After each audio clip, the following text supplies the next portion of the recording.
Halo sahabat KBS TV, jumpa lagi bersama kami di KBS TV, channel belajar bahasa Inggris sederhana dan mudah.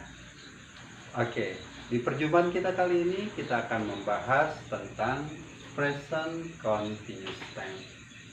Oke, namun sebelum kita masuk ke pembahasan, dukung channel kami dengan cara subscribe, like, komen, dan share agar video ini bisa dirasakan manfaatnya untuk kita semua. Baik, terima kasih. Oke, guys, sekarang kita akan membahas tentang present continuous tense. Ya, apa itu present continuous tense? Oke, ini adalah aspek kedua dalam tenses yang digunakan untuk menunjukkan aktivitas yang sedang berlangsung. Karena fokus kita sekarang pembahasannya pada present, maka di sini artinya aktivitas yang sedang dilakukan untuk saat ini. Seperti apa? Oke. Jadi dalam pola continuous tense yang menjadi ciri dasarnya adalah be atau to be, di mana be ini nanti dia akan diikuti oleh kata kerja berbentuk verb ing atau present participle. Oke. Nah, kalau secara pola ya, teman-teman nanti akan bisa membuatnya sendiri ya. Dengan cara apa? Dengan cara memahami kalimat dalam bentuk tenses ini. Ya. Oke. Namun yang perlu dicatat adalah cirinya. Cirinya continuous ini adalah be, verb ing atau present participle. Ya. Oke, setelah kita sudah mengetahui cirinya, ya, kemudian yang tidak kalah pentingnya kita juga harus pahami subject verb agreement antara subjek dan be dalam pola tenses ini. Di sini kita sudah tuliskan, jadi be dalam present continuous ada 3, yaitu are, dan is. Oke. Nah, bagaimana cara menggunakannya? Nah, jadi bisa kita lihat di sini. Am digunakan untuk subjek I am. I am. Oke. Kemudian kalau be are ini digunakan untuk subjek you, they, we. Jadi you are, they are, dan we are. Oke. Dan yang terakhir ada to be is, di mana bentuk be ini digunakan untuk subjek she, he, it, atau kata ganti orang ketiga tunggal. Oke. Cukup jelas ya. Jadi she is, he is, dan it is. Oke. Nah, kita langsung oh iya, satu hal lagi juga yang perlu teman-teman ingat. Kalau dalam pola continuous ini ya, karena dia menunjukkan aktivitas yang sedang berlangsung saat ini, maka secara makna di sini be anggap saja bermakna sedang. Oke, sedang. Hakikatnya be tidak ada makna ya, tetapi untuk mempermudah kita memahami bentuk kalimat dalam translation atau ketika kita mau menerjemahkannya dari Indonesia ke Inggris atau Inggris ke Indonesia, anggap saja be ini bermakna sedang. Oke. Baik. Sorry. Masuk kita ke contohnya langsung ya. Contohnya di sini ada they are cleaning the class. Lihat di sini subject of agreement, they are, seperti pada pola. Jadi nggak boleh they is atau they are, ya. Jadi dia sudah punya temannya masing-masing. Oke. They are cleaning the class. Ya.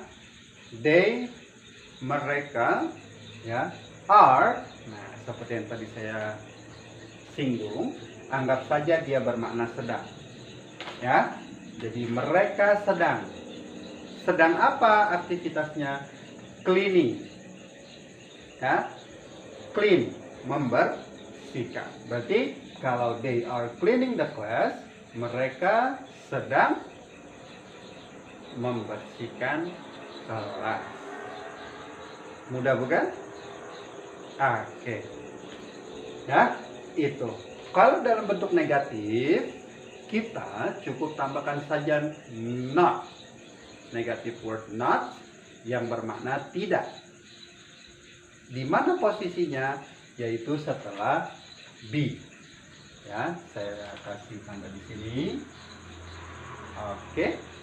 Jadi kalau kita mau bilang mereka ya sedang tidak membersihkan kelas, makna kalimatnya ya, maka kalimatnya menjadi they are not cleaning the class. Jadi seperti itu. Oke. Nah, bagaimana dengan yang interrogatif? Nah, ini juga tidak sulit. Kenapa saya bilang tidak sulit? Karena kita cukup ya merubah posisi be ya dengan subjek. Jadi mereka switch ya, to be-nya di depan. They are menjadi are they. Maka kalau kita mengacu pada contoh ini, kalimatnya menjadi are they cleaning the class?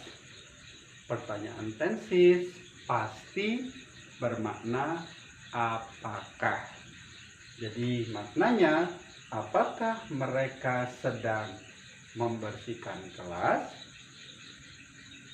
Nah, seperti itu. Nah, cara jawabnya pun sama seperti pola tenses yang lain. Kita bisa gunakan short answer questions atau yes no questions ini ya, dengan cukup memberikan jawaban yes or no, kemudian diikuti oleh subjek dan be saja.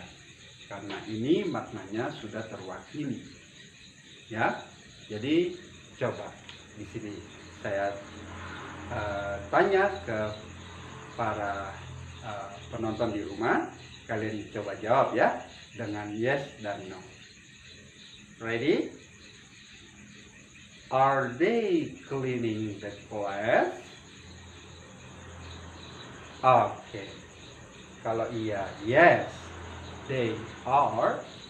No, they are not. Atau they aren't. Ya, kenapa aren't?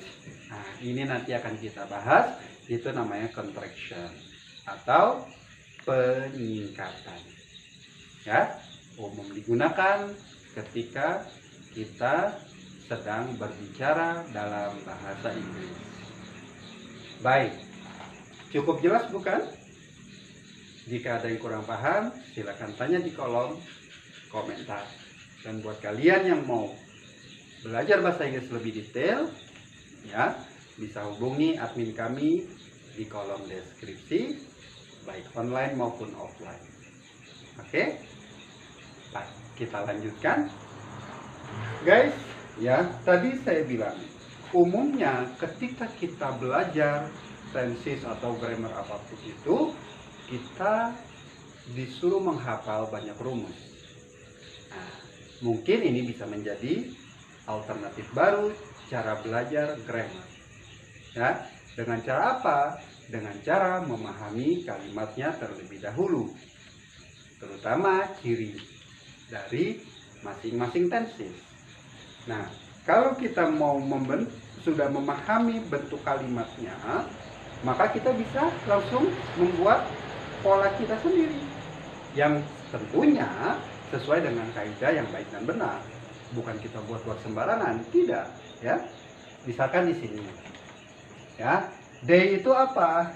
Subjek. Ya sudah, kita tinggal buat subjek. Are ini apa? Be. Cleaning ini apa? Verb ing atau present participle. Ya kan? Verb ing. Kemudian the class apa? Objek. Oke. Dan kemudian nanti kalau teman-teman mau tambahkan keterangan atau komplement, silakan. Misalkan now atau at 7 o'clock boleh, ya. Maka di sini kita tidak akan pusing lagi harus memikirkan rumus dulu ketika ingin berbicara. Oke? Mudah bukan? Oke, ya. Semoga ini bisa menjadi sesuatu hal yang baru yang teman-teman bisa petik ya manfaatnya. Amin. Nah, pun sama dengan bentuk negatif. Ya kan, they-nya subjek, are-nya be, kemudian ada negative word not, oke, dan kemudian diikuti verb ing, objek, dan komplement. Ya, yang terpenting adalah subject verb agreement-nya itu, guys. Jangan dilupa ya. Nah, pun sama dengan interrogatif, di mana polanya be, diikuti subjek, diikuti verb ing, kemudian diikuti objek, dan kalau mau ditambahkan komplement silakan, dan jangan lupa question mark atau tanda tanya. Ya, oke, saya rasa cukup jelas. Baik, kemudian kita akan membahas contraction atau penyingkatan. Jadi guys, kalau kita berbicara bahasa Inggris, contraction ini ya sangat penting kita kuasai ya untuk ya membuat spoken language kita itu natural ya, layaknya si native katanya begitu ya. Kenapa? Karena memang ini sudah menjadi kultur mereka. Mereka pasti gunakan contraction ketika ingin berbicara. Tapi ingat, tidak untuk menulis ya, terutama dalam tulisan-tulisan formal seperti essay, artikel, jurnal, tesis, dan seterusnya ya. Oke, baik, apa saja contraction yang harus kita pahami? Nah, pertama dalam bentuk positif ya. Lihat, I am bisa kita contraction menjadi am. Oke, lihat ya.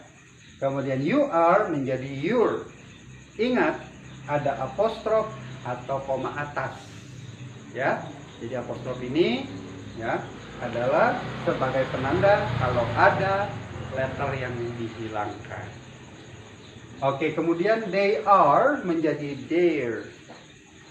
We are menjadi we're. Oke. Kemudian she is menjadi she is. He is menjadi his, dan it is menjadi it. Ya, untuk menguasainya silakan teman-teman latih di rumah. Oke. Nah, kemudian bagaimana dalam bentuk negatif? Bisa juga di contraction, ya. Jadi kalian bisa ya menggunakan dua pola sebetulnya, ya. Yang pertama bisa seperti ini. I am not menjadi am not. You are not menjadi you aren't. Jadi be dan not-nya ini dijadikan satu. Kemudian ya she, he, dan it bisa to be-nya digabung oleh not. Ya. Jadi yang terpisah hanyalah pada subjek I am menjadi am not. Jadi nggak bisa I'm not, nggak bisa seperti itu ya. Kadang-kadang juga aneh dan pelafalan juga sulit, ya kan? Oke, ya. Kalau tidak percaya, silakan kalian coba di rumah, ya. Oke, ya. You aren't. She isn't. Atau dalam bentuk yang lain, ketika dalam pola negatif boleh juga kalian pakai pola contraction positif, kemudian tambahkan not setelahnya. Contohnya misalkan ya. Oke, kalau untuk not sama dia ya. You, misalkan subjek you. Boleh kalian bilang you're not atau you aren't. Kita coba sama-sama ya. Oke, saya positifnya, kalian negatifnya. Coba. Yes, they are. No. Okay. They're not. Terus saya harus pakai yang mana dong? Sesuai selera masing-masing. Kira-kira teman-teman lebih enak menyebutkan dengan pola yang mana? Mau pakai you're not atau you aren't? Oke, dua-duanya betul. Dan ada yang kurang jelas? Tanya saja di kolom komentar ya. Pasti kita akan respon. Oke, setelah itu tidak kalah pentingnya adalah memahami fungsi. Ya, layaknya tenses-tenses sebelumnya yang telah kita bahas. Ya, continuous ini pun punya fungsi. Cuman ya, yang harus kalian ingat, continuous ini menunjukkan aktivitas yang sedang berlangsung. Oke. Nah, apa saja fungsinya? Nah, fungsinya diantaranya ada 3.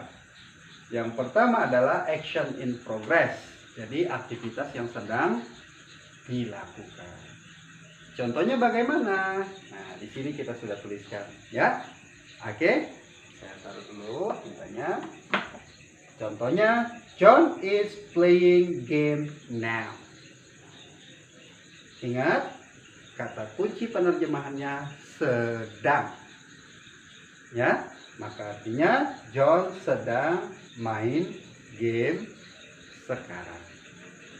Oke, jadi baik verb in, verb 1, verb 2, verb 3 itu artinya sama, hanya fungsinya saja yang berbeda. Lebih jauh tentang bentuk-bentuk kata kerja nanti kita akan bahas di video berikutnya. Stay tune makanya, jangan sampai kalian ketinggalan ya. Oke guys. Kemudian fungsi yang kedua adalah definite future plan. Jadi rencana-rencana yang pasti akan dilakukan dalam waktu dekat biasanya. Contohnya bagaimana? Misalkan I'm meeting my friend tomorrow. Ya. Nah, di sini artinya agak sedikit berbeda guys. Ya. Ada kata kuncinya future nih, ya.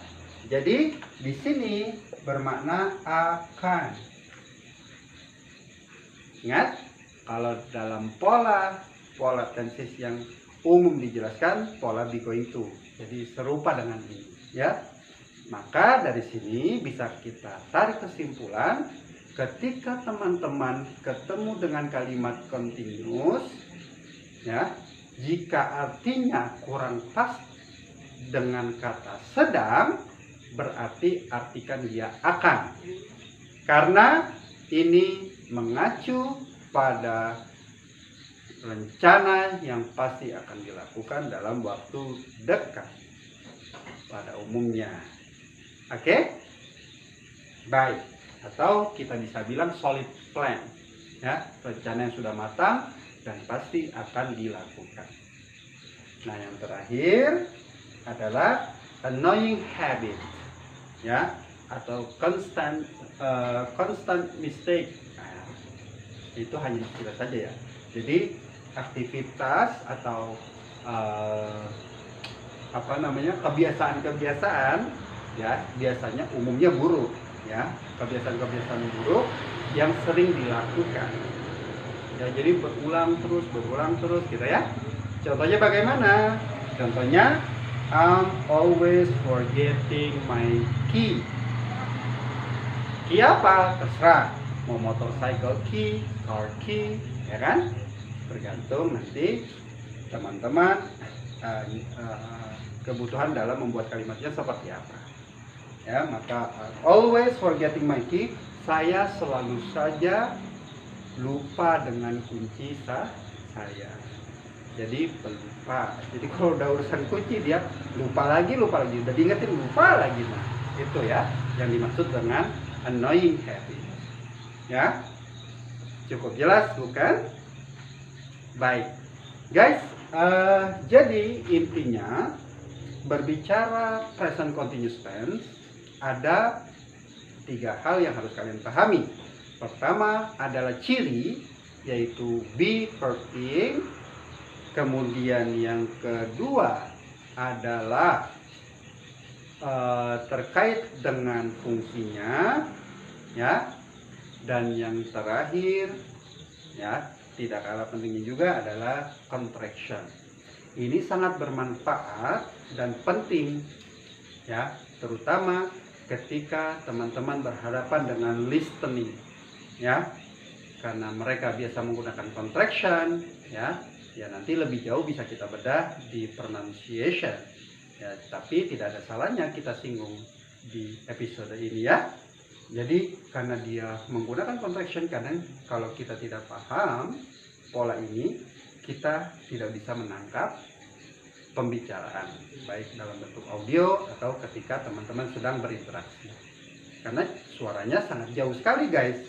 Contoh misalkan I am not, ya, misalkan I am not eating breakfast this morning, sama I'm not. I am not sama I'm not, tone-nya jauh berbeda, bukan?